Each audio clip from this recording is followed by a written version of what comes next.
Howdy folks, welcome to A Runner's Tale, episode 8. It's the last one and it's got a title, Boom to Bust. I'm sure it'll become quite clear what all that means as I go through it.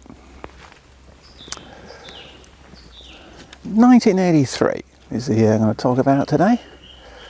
It's started out great. January 1st, went up to Lake Tahoe, wonderful place, to watch the Beach Boys in concert. I think it was at Harrah's. I had a great time. It was, bright lights.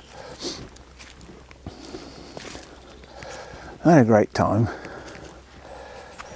Did like the Beach Boys. A lot of other people did as well. It was other people dancing on the tables. Guys there in their 90s. People have grown up watching the Beach Boys in the 60s. Yeah, wonderful. Anyway, what happened after that? I get onto the serious stuff. January 13th, travelled to Mazatlan in Mexico. It's on the west coast, Gulf of California, for a 10k road race. When we got there, everything was flooded. It had been absolutely pouring down. Tropical weather, you know. It's sunshine or it's wet. And we got the wet for that day anyway, for when we arrived. Now I'd gone to Mazatlan to do a road race, the Carrera de Las I can't remember, Las Venados, Race of the Deer. It's done along the coast road. Nothing special. It was organised by, I think, Rich Castro from Boulder. It was a good field actually. Rodolfo Gomez was there, top Mexican runner, nice bloke. I'd raced against him the previous year at Eugene in the 10k. But race day anyway, it was lovely weather. Rodolfo won easily. I think he beat me by about a minute. So I might have been in the sun too much. There's a beach resort. I've been out doing a bit of bird watching, a bit of body surfing.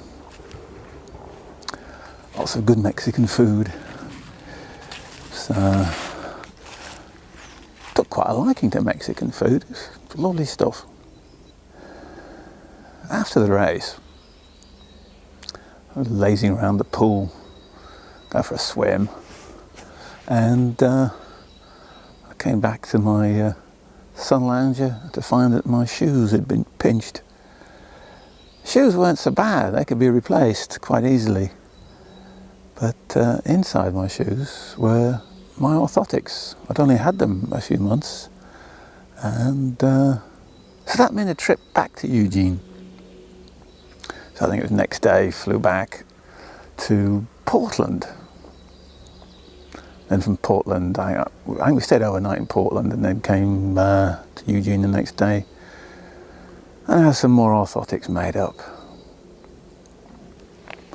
I ended up going to Eugene quite a lot over the next year or so. What's next? The following week, back to some serious racing. Indoors. The California indoor circuit was really good. When I say California, I mean West Coast as well. It included Portland. But what was first? It was Los Angeles, the sun-kissed indoor, 2-mile race. I didn't do very good. Finished 7th, 8:42. Doug Padilla won it in 8:35. It was one of the early meets of the season, so people were just blown out the cobwebs. And 2 weeks later, February 4th, back to LA again for the LA Times meet. Now, this wasn't a meet I'd scheduled to do. I was actually on my way to Tampa in Florida for the Gasparilla race. It's one of the top road races. And I got as far as San Francisco Airport and had to change plans because the weather in the Midwest meant that there was nothing flying. I couldn't get to Tampa, so it was a case of ring Nike. What else can I do this weekend? They said, well, indoor meets on in LA. Okay, get me into it, bring me some spikes, I'll see you there. And it meant handing in a first class ticket on Continental Airlines to Tampa and go to LA instead, which is just, a short hop across California. When I got to LA, the organizer of the race, of the event, was not too keen on me because apparently I think it was the year before, he had sent a plane ticket to me, care of University of Nevada, Reno, and I'd left them the previous year. And somebody had used that ticket and flown to Edmonton, and it wasn't me. So Tom Sturak, sadly passed away now. He was the promo guy for Nike. He sorted it out. He knew I was a decent, honest person, and I am. And got into the race. Did good. Because I was scheduled to race anyway that weekend, my mind and my body was ready for it. It was something I like to do. I like to be ready for a race. Take several weeks over it. Just think about it. Not work out how to do the race. Just get psyched up to do a race. Because, there are so many variables in a race. You can't go think, this is how I'm going to run a race. This is how I'm going to win it. Nah, it doesn't work like that. Because there's lots of other people in a race. And they're all doing their own thing. So, 2-mile race. We actually had a pacemaker, a rabbit as we called them back then. I can't remember who it was. I didn't know the guy. But he did the first mile, and then for some daft stupid reason or other, I took over, which is, I hadn't had much experience indoors, and what I had done was crap. But I took over, and every lap got faster and faster and faster. Trouble is, I had Doug Padilla on my tail. He was the king of the boards, not the chairman of the boards, that was Eamon Coughlin, but king of the boards. And the last 400 he beat me. But I got a good time. 8:25. Doug just beat me by a few yards. And it was yards because it was all imperial, 150 yard track I think it was. I was quite chuffed with that. That's the closest I ever got to Doug in an indoor meet. Now, back then, athletics got quite good coverage in the US press. And even in Sports Illustrated. Because those indoor meets were big meets, many thousands of people. These were big NBA arenas. Tens of thousands of people there.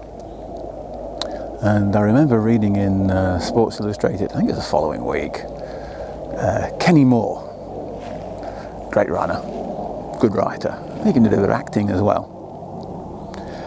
He said, the now totally unpredictable Adrian Royle, referring to how I ran the second mile of the race in LA. And I thought, you cannot be doing the same thing over and over in a race. It doesn't work like that. You have to have lots of weapons in your armory.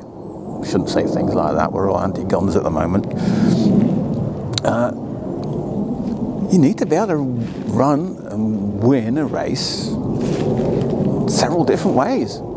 Either from the front or a fast finish or stick a boot in the middle of a race. There's lots of other people out there and they can all beat you. So, variety. Work on it. it's getting very busy around here right now. I've got planes galore flying over. It's ridiculously loud, this country. I have to wait. Oh, I'll have to wait all day for all the aircraft to finish flying over here. We're on the main flight path to Europe. There's a radar control centre a few miles up that way, and there's lots of light aircraft flying around. Plus we've got fast jets. This is Lincolnshire, home of the RAF. It gets seriously loud round here. Fast jets I can handle, just these damn light aircraft that just drone on all day. Right, next week, should I say, the following week, should I say, San Francisco Games at the Cow Palace. Another of the big indoor meets, and I was going to do a 3,000 metre race. My God, they've gone metric in San Francisco. Strange lot. Not a great performance. 7:58, finished 5th. Doug Padilla won it, of course, in 7:49. Slow race. And the following week, another of the biggies, San Diego. Lovely place. The Michelob Indoors. Another one organised by Alan Don Franken, by the way, as was the Sunkist. So, what did it do? San Diego, 2 miles, finished 3rd, 8:33. Guess who won? Yeah, Doug Padilla, 8:16. Cruising. I think that might have been the fastest time in the world that year. That meet was always a quality meet.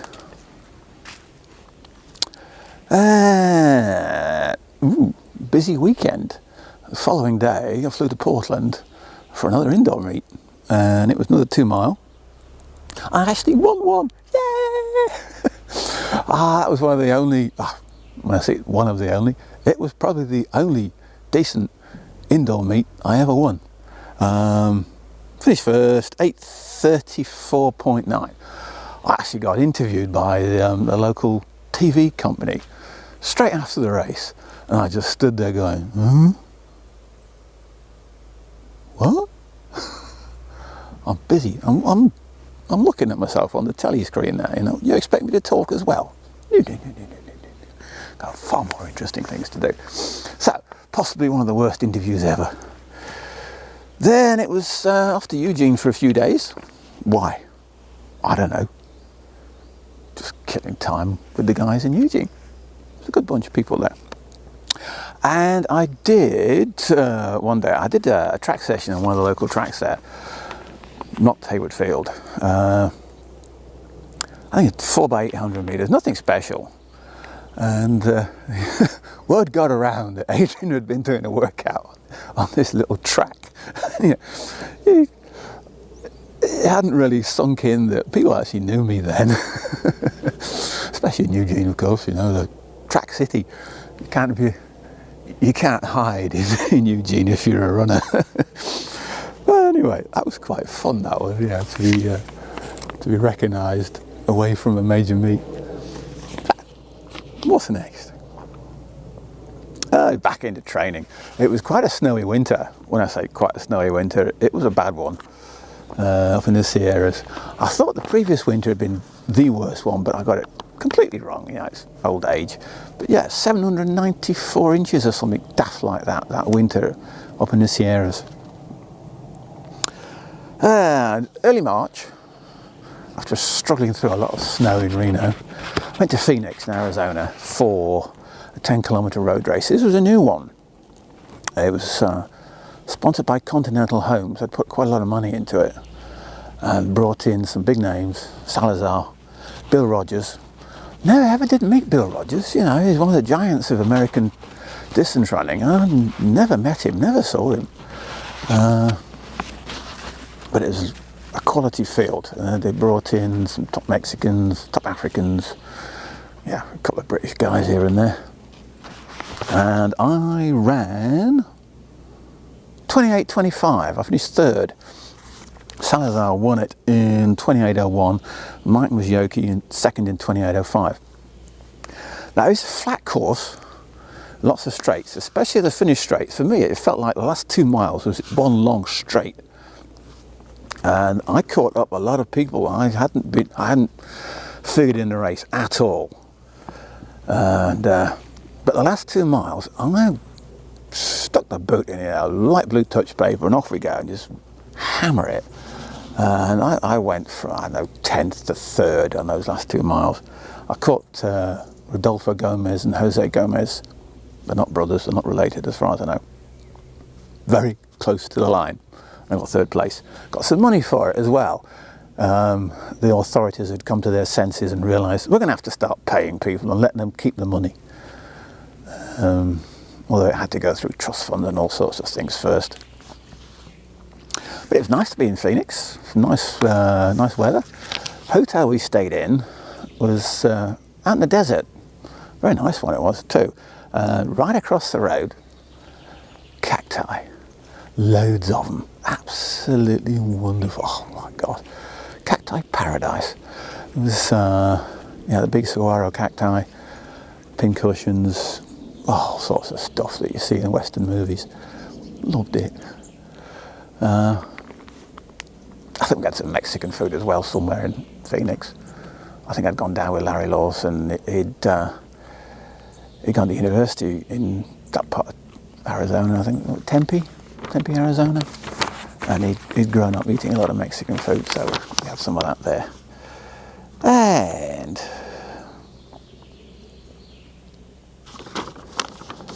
I'll think for a minute. Right, after Phoenix, back to training in Reno. Then it was off to one of the great fun cities of the world, New Orleans. One of the great road races as well, the Crescent City Classic. It was a 10-kilometre race. This is the good old days, when people did 10-kilometre races, and marathons were big, but they hadn't taken over like they do nowadays. All people talk about nowadays is bloody marathons. There is more to athletics than running, and there's more to running than marathons. It's perfectly acceptable to do a bloody good 10k. I was at an event a couple of days ago, and the announcer was talking about one of the guys there. He used to have the British record for 10,000 metres, but that wasn't mentioned. It was the fact that he'd run marathons and won them. That's all he cared about. Come on, folks. Let's get back to doing 10,000s and 5,000s and, proper athletics. It's not all about marathons. Sorry, I digressed. New Orleans, fabulous place. There's only 2 cities in America that, for me, appeal. San Francisco and New Orleans. Wild and wicked, the pair of them. I'm a good boy. And another fantastic field. It's a good course. I don't think there's too many straight lines in it, not like at Phoenix. Wound around all over the place. I prefer that type of course, I think, to straight lines. You get a bit bored running straight lines. Again, I didn't feature at the front of the race at all, but I finished 4th behind 3 Africans. Who have we got? So Gedema Shahanga from Tanzania. He won in 28:21. Then Zach Barry was 2nd in 28:22. And Mike Mazioki 3rd in 28:23. Very close. And I was 4th in 28:28. It was another case of, blast the last mile or so and pass as many people as possible. So I was the first non-African. I'll soon put that right. A few weeks later. April 23rd, so just less than a month after the Crescent City Classic, it was back to LA for the Mount San Antonio relays, Mount Sac relays. I was planning to do 5,000 metres because I'd won it the year before. But I got down there and I heard about who was running in the 10,000, and it was absolutely loaded. The best of the best, fabulous. loads of Africans. The previous year, the 10,000 metres had been super fast. There were several guys running in 27:30s. So I thought, I'm going to change. Forget the 5, I'll do the 10. Didn't have much success with 10. I'd only done one decent one and dropped out of a couple of others or whatever, you know, rubbish at it. But I thought, I'll have a go. Race started. I just got tucked in. Again, I didn't feature at the front of the race at all. I do remember a certain African fella, Henry Royle, coaching me. He said, come on, you know, relax, drop your arms. He'd pulled out of the race, I guess, and he decided to give Adrian a bit of a cheer on. How cool is that? Henry Royle saying, you know, just relax, you know, drop those arms. Fantastic. Anyway, I just struggled along in the middle of the pack. It wasn't one of my best performances. I was hurting. I was struggling, but I won it. The last lap, I dropped back down to the back straight. I dropped back. I let a whole lot of people come by me. Then I moved out, lane 2, and I passed them all. You know, light blue touch paper. I just keep going. And yeah, a couple of yards before the finish, passed Shahanga, won the race. 27:55, something or other. A lot of the guys behind me, and it's a stacked field. We've got Shahanga, I think Barry, Nick Rose, Mark Nenow. A lot of other guys, they were all in the World Championship final that year in Helsinki. I wasn't. Ah, well. But that was another case of changing plans at the last minute. You know, I'd said earlier, I like to have several weeks of thinking about a race. And then doing it. But, you know, if you know you're going to race, but then you end up doing something completely different, I suppose that's okay, isn't it? But that was the fastest time in the world at that time of the year. Early, you know, it's ridiculously early in the year. The big guys don't get going until July, August time. Following week, I went to Spokane in Washington State for the Lilac Blooms Day run. And I ran like an absolute plonker. Rubbish. I hadn't recovered from the 10,000 the week before. My calves were sore. And I finished, I think it was 18th. Not as bad as I thought. I had a good tip from Dr. Duncan MacDonald after the race. He pointed out that I was allergic to something or other, sodium bicarbonate. Thank you, Duncan. I kept having Alka-Seltzer and break out in great lumps under my eyes and around my back of my neck. Not a pretty sight, but he fixed it. All right, a month or so after plodding around Spokane, I was back to some serious track meets. Prefontaine Classic in Eugene. It's one of the big meets in the world. I was going to do a 5,000 metres and I ran like a plonker. It was Eamon Coghlan was in it. And I thought, how on earth am I going to out-sprint Eamon Coghlan? Probably not. I'll try something else. I'll go hard from the start. Well, not the start. I was got very slow first lap, but second lap, get going, take it on, see what happens. And I blew up totally, and my Achilles pretty much almost snapped in half. I think it was very painful. So Eamon won the race. I didn't.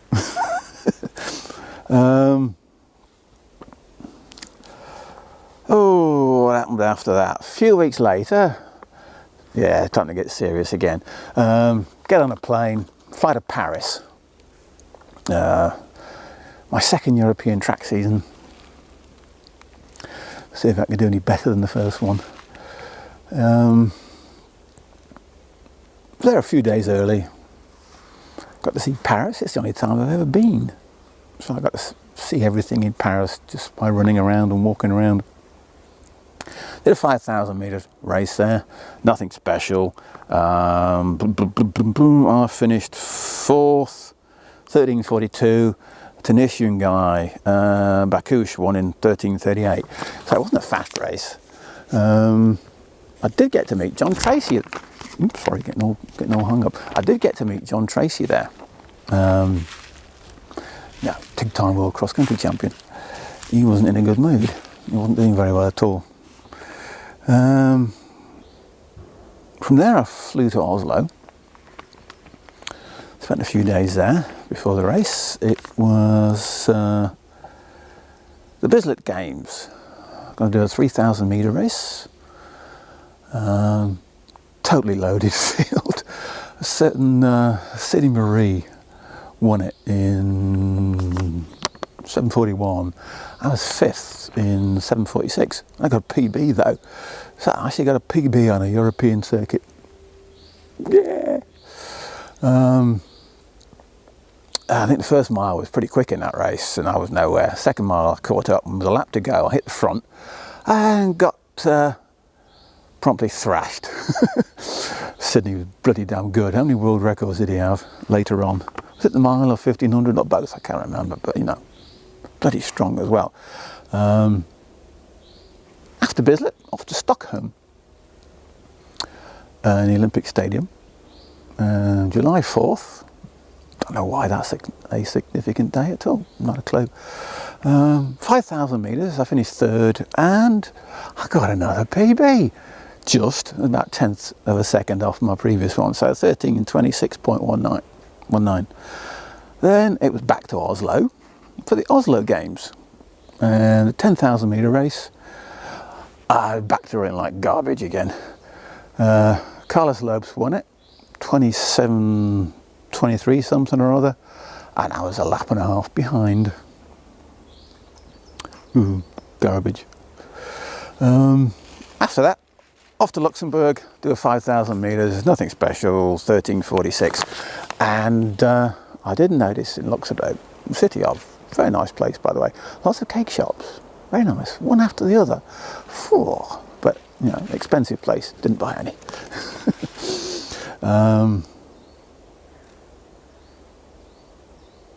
Then he was back to England, back to London for the 3As. 5,000 metres, DNF again. I felt like garbage, absolutely bloody awful. I did 6 laps and that was enough. A couple of weeks later it flew back to Reno and back into training. Although I think I had a bit of a rest before then. Today I've decided to come down to one of my local patches. I spend a lot of time here in the spring and summer doing insect macros, which is why you don't see me at track meets very often in the summer. I'm here. And just over there's a small pond and it is heaving this morning with frogs and toads. I was here yesterday and it's stuffed with you know, several cubic meters of frog and toad spawn, masses of it. I've never seen so much in my life. And I just noticed as I walk by there's still lots of the little buggers going at it, if you pardon the expression. Anyway, I digress. Back into training arena. Yeah, going up to Lake Tahoe, getting a bit of sun. And the battery's about to run out on the camera. Half a mo, just got to change the battery. Back in the mo. Welcome back. New battery, all sorted. Hopefully it'll last to the end of the video. Right. I did something I'd never done before. I was asked, would you like to do a triathlon, be part of a team, do the running leg and then somebody else do the cycling and somebody else do the swimming? Yeah, sure, why not?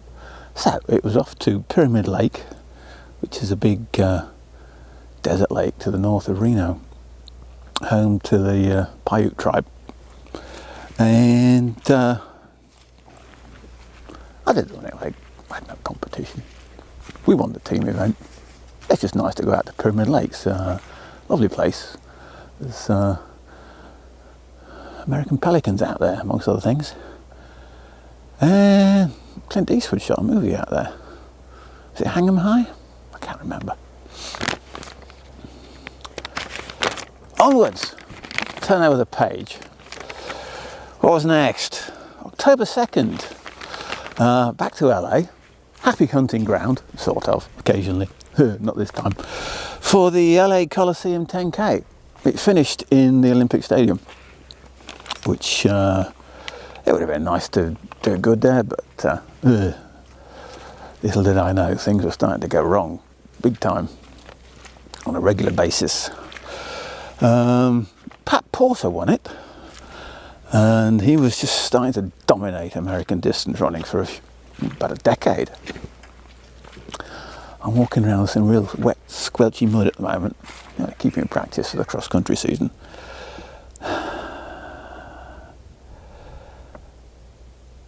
October 13th, I flew to Atlanta, Georgia, for another major 10K race. There was a series of 10K races sponsored by Pro Comfort, Dr. Scholes, and I was going to do the one in Atlanta. The week leading up to the race, I had felt like absolute garbage and didn't run at all. And I thought, what's the point of me going to Atlanta for this big race and doing it? But I got there, struggled around. It was a freezing cold morning. I was huffing and puffing. Mike Wazioki was there. He was, he was starting to dominate the American road racing scene. I was just stuck in there and huffing and puffing. It was dreadful. Just thought, keep going to the last quarter of a mile and then I'll blow them away. And that's what I did. I won the race. But not what you call an impressive performance at all. But it's all about winning. So, a few weeks later, I think it was 2 weeks later, it was time to run a bit of cross country. I hadn't done any of the previous year.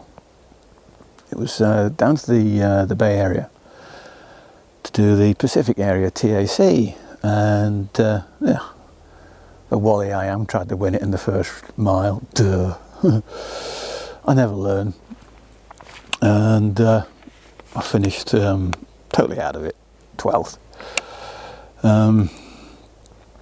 2 weeks after that, it was the Pro Comfort final in LA somewhere, down at Marineland, and another disaster. Finished 25th, totally legless. I had a lot of rest after that race, and then it was another race, December 10th, another disaster, and this was a major disaster. My body decided to quit, completely and utterly quit. I finished 75th. I just managed to beat Joan Benoit. Now, a lot of you guys would think, Joan Benoit, she's the top woman athlete in the world. Sorry, but I'm a bloke, I'm a guy. We don't race against women, we race against other men.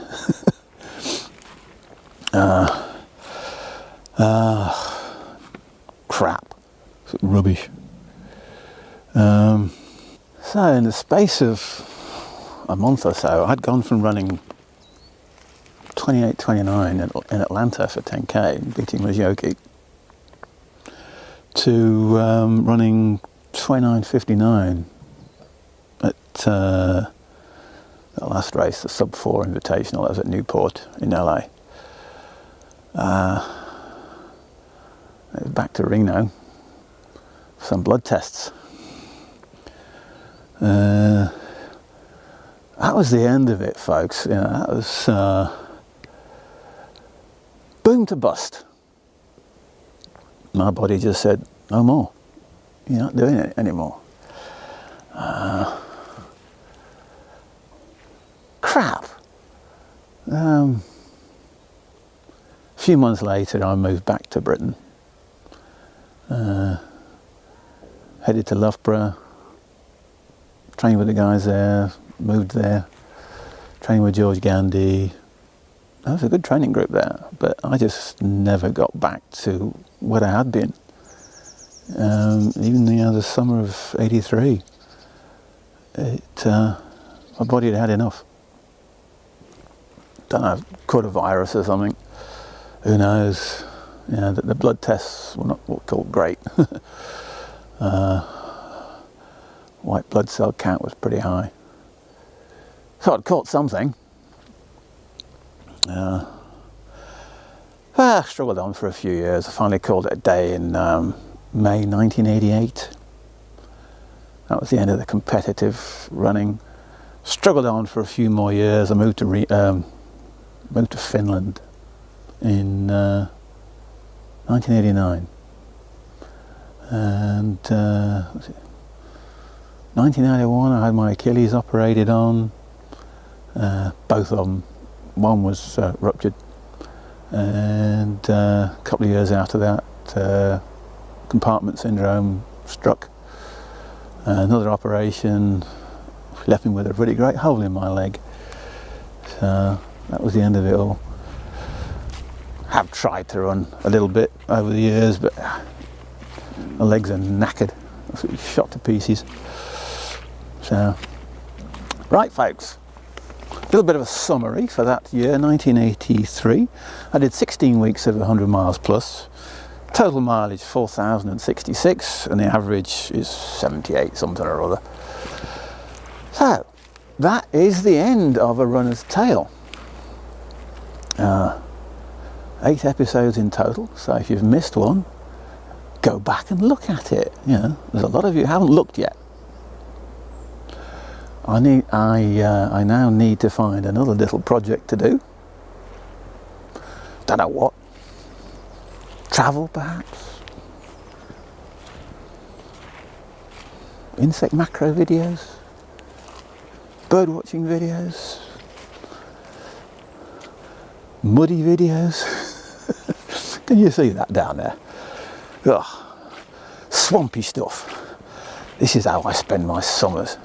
Practicing for the winter. Ooh, I just sank. Right. Thanks very much for watching, folks. It's been great. I've learned a lot. I hope you have. It's been fun to get my diary out again and take a look at it, but that's it. Tucked away now, probably forever. It may never see the light of day again. Stuck in a drawer, gathering cobwebs. Home for the spiders to move in. There's probably a few in that log pile there. Where is it?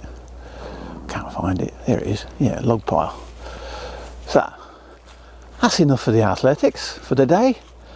I'll come down here and look at some insects, see if I can find some. Goodbye, folks. It's been real. And salute.